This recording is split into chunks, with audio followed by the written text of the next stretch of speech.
하시면 내가 나가리다. 주님 뜻이 아니면 내가 멈춰서리다.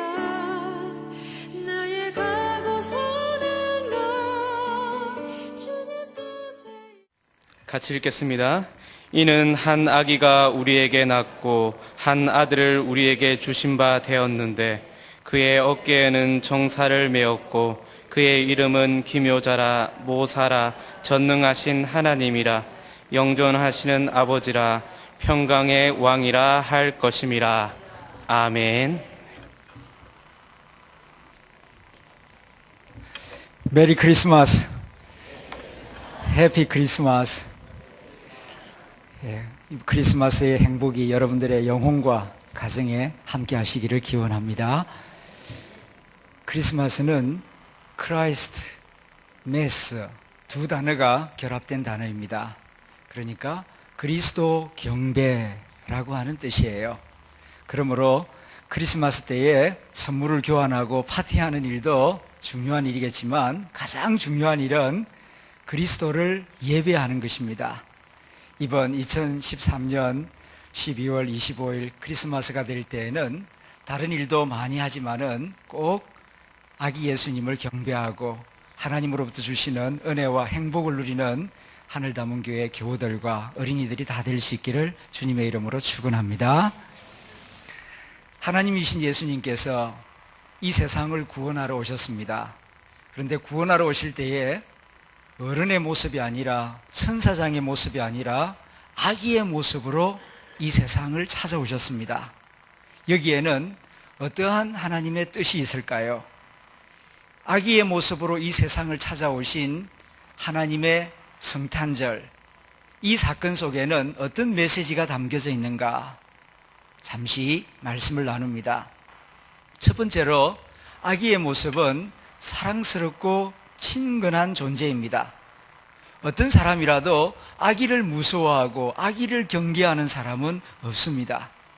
아기는 모두에게 다 사랑스러운 존재입니다. 이렇게 예수님께서 세상을 찾아오실 때에 힘을 가진 어떤 장군이나 판사나 또는 천사장의 모습이 아니라 아기의 모습으로 찾아오셨다는 것은 우리에게 사랑스럽고 친근한 친구로 찾아오셨다 하는 뜻입니다. 만일 예수님께서 천사장의 모습으로 찾아왔다면 사람들은 두려워하고 무서워하였을 것입니다. 실제로 들판에서 양을 치던 목동들에게 천사장이 나타나서 아기 탄생의 소식을 전해주었을 때에 목동들은 무서워하고 두려워하였습니다. 그러나 아기의 모습은 그렇지 않습니다. 아기의 모습으로 우리를 찾아오신 하나님, 얼마나 고마운지 모릅니다. 지금 사람들의 모습은 너무나 두렵고 무섭습니다. 사람이 사람을 무서워하는 세상으로 변해가고 있습니다. 사람이 사람을 친근하게 여기고 반갑게 여기고 서로 믿고 사랑하고 좋은 친구가 되어야 하는데 사람이 사람을 무서워하는 세상으로 변해가고 있습니다. 낯선 아저씨가 말을 걸어오면은 이상한 눈빛으로 바라봅니다. 무서워합니다. 동물이 무서운 것이 아니라 사람이 무섭습니다. 사람과 사람 사이에 보이지 않는 유리벽과 얼음벽이 점점점 많아지고 있습니다. 이런 세상에 하나님이신 예수님은 아기의 모습으로 오셔서 사람들 사이에 있는 얼음벽과 유리벽을 녹여주고 계십니다. 더 이상 긴장하거나 경계할 필요가 없게 하십니다. 아기는 사람의 마음을 평화롭게 합니다. 아기는 사람을 긴장시키지 않습니다. 경계하고 긴장하고 있다가도 아기의 모습을 보게 되면은 경계심을 풀고 긴장감은 사라지고 맙니다. 이것이 바로 아기의 능력입니다. 예수님이 이 땅에 찾아오신 목적은 하나님의 평화를 우리에게 전해주시기 위하여 오셨습니다. 평화를 전할 때에 어떤 사람의 옷을 입고 평화를 전해야 하늘의 평화를 온전하게 제대로 사람들에게 전할 수 있을까? 이것이 예수님의 고민이었습니다. 그리고 고민한 끝에 아기의 모습으로 세상을 찾아가자라고 결심하신 것입니다. 그래서 아기의 모습으로 이 세상을 찾아오신 것입니다. 아기 예수님은 이 세상의 평화입니다. 두 번째는 아기는 인류 역사의 새 소망입니다.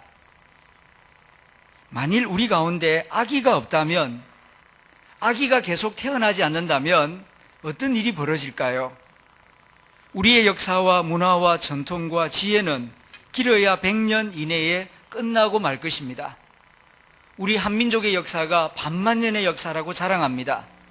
5,000년 동안 이어져 온 유구한 역사를 알지라도 100년 동안만 아기가 없다면 5,000년의 역사는 연기처럼 사라지고 말 것입니다.